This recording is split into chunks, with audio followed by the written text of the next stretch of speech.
etc. Isso já acho que é uma outra categoria mais complicada. Mas é interessante como é que começou isso aí. Eu chego em Varginha e o cara fala assim, pô, você tem que pesquisar o Zé Gomes. Eu trabalhei no hospital, vi as caixas entrando, o exército entrou com as caixas, e você tem que... O Zé Gomes que é o segredo de tudo. Eu falei, quem é esse cara? Eu fui lá pra Varginha. E aí não parei mais, fiquei 1 ano e meio da Varginha, né? Porque o Zé Gomes era um cara que era dono de grande parte das terras de Varginha, um grande fazendeiro. Parecia até a novela Renascer da Globo, parecia o... Rei do Gado. O Rei do Gado, o cara, né?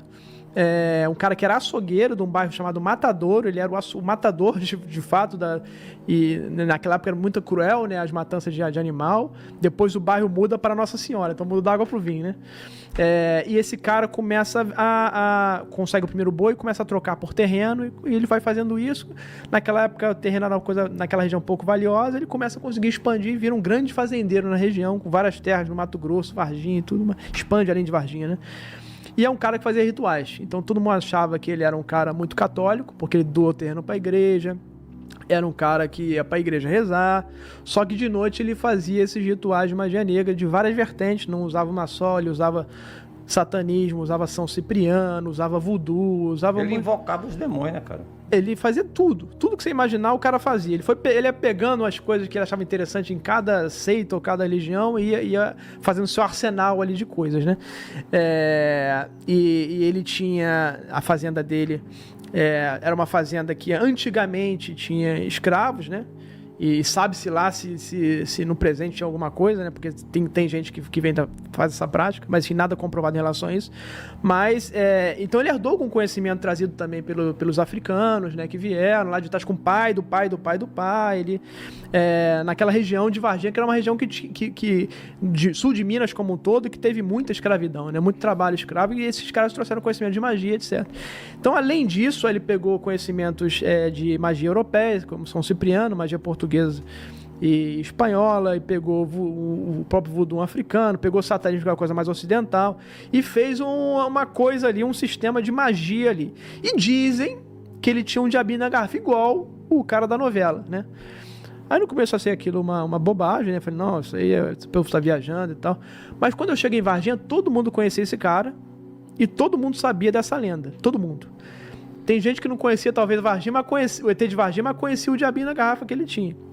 E ele tinha também um bodão de óleo de fogo, um bodão preto de óleo de fogo. E aí eu vou investigando, e as pessoas não queriam falar nesse negócio. Eu trabalhei pra ele, mas eu não quero falar. Todo mundo morre de medo desse cara.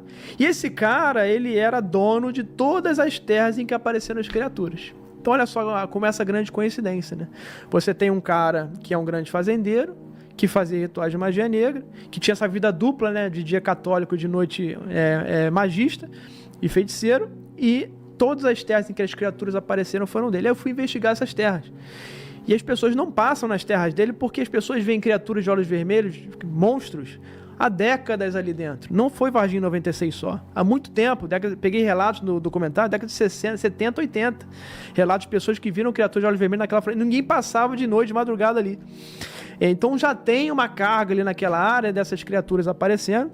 Em 96 tem o caso Varginha acontecendo. Justamente nas terras dele as criaturas aparecem. Naquela época chamaram de demônios, né? E não sei, vai que é uma coisa parecida, uma coisa, não talvez um demônio, mas um gênio, sabe o que é aquilo, né? E no documentário eu consigo finalmente, depois de 1 ano de investigação, os relatos de pessoas que viram a criaturinha na garrafa. Juram que viram lá, 3 pessoas foram na casa dele.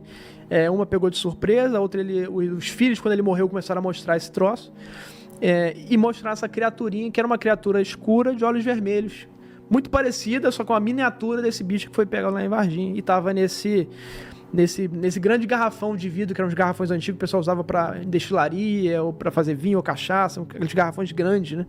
E ele foi pego várias vezes orando para essa criaturinha como se fosse um grande deus dele ali. E o cara sabia de tudo. Se você pegasse uma uva lá em Mato Grosso, o cara em Varginha sabia. E ligava, ó, tu pegou aqui coisa minha, eu tô sabendo, não pegue mais que eu tô sabendo. E foi o Cramunhãozinho que contou, né? O Joaquinzinho, que ele chamava. Então o cara sabia de tudo, ele ficou acamado 15 anos e as pessoas viam ele andando, ele em casa acamado, as pessoas viam ele andando na floresta. Então tinha uma bilocação, que alguns santos têm. e cresceu uma coisa estranha no pescoço dele que médico nenhum sabia o que era, acharam que era tumor e não era uma substância estranha, ninguém quis falar direito o que era no pescoço dele. Então um cara que tem uma história mais bizarra ainda do que Varginha estava inserido, né? As terras eram dele, ele estava inserido nessa questão e tinha criaturas que eram parecidas ainda com os bichos que teriam sido capturados lá. Então o documentário roda em torno de tudo isso, né? De toda essa tônica aí do caso Varginha, desde a parte militar. Então consegui depoimento de gente da inteligência lá do destacamento lá do Gama, lá do Sindacta. Tem depoimentos antigos que nunca foram revelados, de pessoal que trabalhou na delegacia e uma criatura ficou na cela da delegacia. Então tem muita coisa no documentário legal o pessoal poder assistir aí, muita coisa que ninguém imaginou ouvir, e eu já sei onde está essa garrafa, com uma pessoa muito poderosa de Varginha. Quem sabe eu não consiga... Tô tentando aí visitar, porque eu quero ver esse negócio, né? Se o pessoal jurou que é verdade, né? O pessoal fala que a vida imita a arte, né? Mas às vezes a arte é que imitou a vida, né? Não,